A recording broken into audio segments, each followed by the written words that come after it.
Contest कौन से launch हुए थे? आई थिंक हर मंथ की शुरुआत में पहली 2 तारीख को एक वेबकास्ट होती है जिसमें हमारे हेड ऑफ एजेंसी या हेड ऑफ सेल्स एक कॉन्टेस्ट लॉन्च करते हैं। तो उस कॉन्टेस्ट में मुझे पर्सनली बड़ी एक्साइटमेंट रहती है कि इस बार क्या डेस्टिनेशन है, इस बार हमारे कलीग्स कहाँ पे जा सकते हैं। इस बार की लोकेशन हमारे पास बहुत सारी है, जिसमें कसौली का टिम्बर ट्रेन भी है, जिसमें गोवा भी है, जिसमें ताशकंद भी है।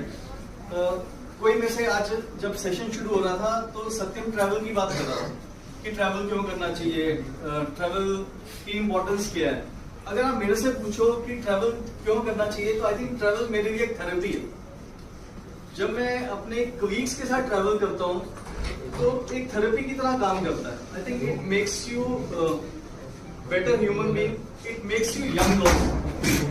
मैंने एक मूवी देखी थी 1983 वर्ल्ड कप के बारे में। उसमें सेमीफाइनल का मैच था, मैन ऑफ द मैच कौन था उसमें?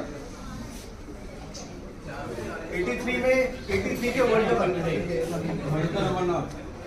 जो मैन ऑफ द मैच था महेंद्र रमन्ना था। तो उसमें सेमीफाइनल में उसने काफी अच्छी बॉलिंग की, 2 विकेट लिए, 46 रन बनाए। तो उसके बाद महेंद्र अमरनाथ कपिल देव से मिला, उसने महेंद्र अमरनाथ ने अपने फादर से बात की। उनका नाम क्या है महेंद्र अमरनाथ के फादर का नाम? उन्होंने बड़ी तारीफ की और कहते कि बेटा तुमने मुझे 5 साल यंग कर दिया, 5 साल जवान कर दिया। तो आई थिंक ये जो थेरेपी है, ये जो खुशी होती है जब हम कोई अचीवमेंट करते हैं एज ए कलीग, वो हमारे लिए नहीं, हमारी फैमिली के लिए भी, हमारे पेरेंट्स के लिए भी, हमारे बच्चों के लिए भी, हमारी स्पाउस के लिए भी। जब आप किसी डेस्टिनेशन में जाते हो और आप स्टेज पे अवार्ड कलेक्ट करते हो, आई थिंक ये थेरेपी है।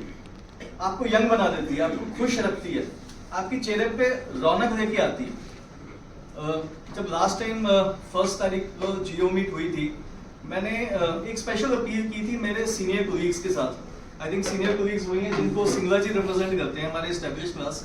तो मैं कह रहा था कि इस मंथ क्या हुआ, जून में कैसा रहा। आई थिंक हमारे नंबर्स ठीक ठाक हुए, पर हम लाइन को क्रॉस नहीं कर पाए।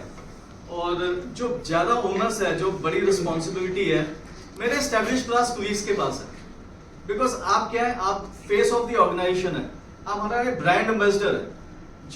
जो नए कोलीग्स हैं, क्वार्टरली जैसे हमें पिछले मंथ उन्होंने ज्वाइन किया, I think they look upon you, वो आपकी तरफ देखते हैं, वो आपके हर एक बिहेवियर को, आपकी हर एक परफॉर्मेंस को वो चाहते हैं कि रेप्लिकेट करें। तो मेरे सीनियर कोलीग्स के पास ये बहुत बड़ी एक रिस्पॉन्सिबिलिटी है कि आप शो को लीड करें, आप कोशिश करें कि आप नंबर्स गेम में इन्वॉल्व रहें, आप कॉन्टेस्ट चाहे छोटा हो चाहे बड़ा हो उसको क्वालिफाई करें।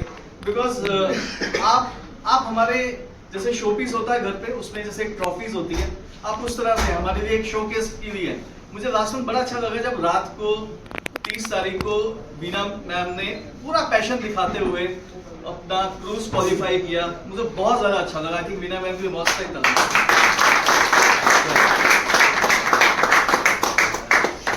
अगर आप सबके पास समय हो तो मैं एक छोटी सी कहानी सुनाना। राजा था,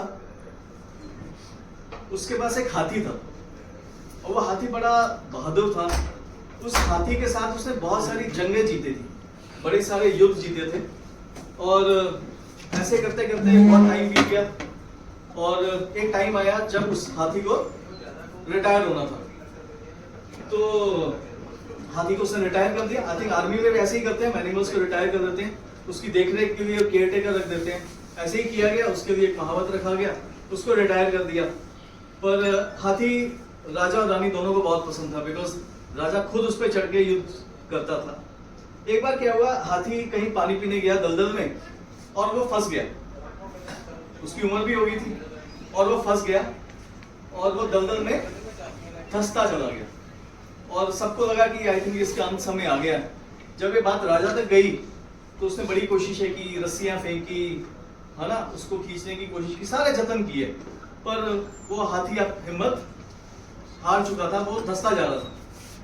तो राजा ने एक बड़ा पुराना मंत्री था, उसने उससे पूछा कि क्या किया जाए, अब उसे कैसे बचाया जाए। तो उसने कहा, मंत्री ने कहा कोई बात नहीं, आप मुझे वहां पे ले चलो। मंत्री वहां पे गया। उसने क्या किया, जहाँ पे हाथी था उसके आसपास सैनिक खड़े कर दिए। जहाँ पे हाथी दलदल पर गिर रहा था वहां पे सैनिकों की एक फौज खड़ी कर दी, ढोल बजाने लगे, नगाड़े बजाने लगे, जो युद्ध का बिगुल था वो बजाने लगे। और कुछ देर में उन्होंने देखा कि हाथी में पता नहीं कहां से ताकत आ गई, वो 20-25 साल पुरानी, और हाथी खड़ा हो गया और अचानक दलदल से बाहर आ गया। तो दोस्तों मैं ये बताना चाहता हूँ कि हमारे में क्षमता हमारे अंदर है जैसे हाथी में थी, और स्पेशली हमारे सीनियर कोलीग्स में वो सारी क्षमताएं हैं। अपने पैशन को जगाएं और थोड़ा सा यंग और हो जाएं, कॉन्टेस्ट क्वालिफाई करें, दोस्तों के साथ घूमने जाएं। जब आप अपने परिवार के साथ जाते हैं तो जिम्मेदारियां सारी आप पे होती है कि आप हेड ऑफ द फैमिली हैं। जब आप दोस्तों के साथ जाते हैं, अपने कोलीग्स के साथ जाते हैं, वो आपको यंग कर देगा, आपको एनर्जेटिक कर देगा, आपको खुश कर देगा, वो रौनक आपके चेहरे पे भी नजर आएगी। और यकीन मानिए जब आप स्टेज पे कोई अवार्ड कलेक्ट करेंगे तो आपकी फैमिली भी बहुत खुश होगी। तो एक छोटा सा मैं एक मैसेज देना चाहता था। और जून का मंथ कैसा गया, हमारी एक्सपेक्टेशन जुलाई से कैसी है, उससे पहले मैं रिवॉर्ड्स एंड रिकग्निशन शुरू करना चाहता हूँ। मैं रिक्वेस्ट करूंगा मेरे ऑफिसर विवेक सर और डीके अगर हैं तो प्लीज स्टेज पे आए।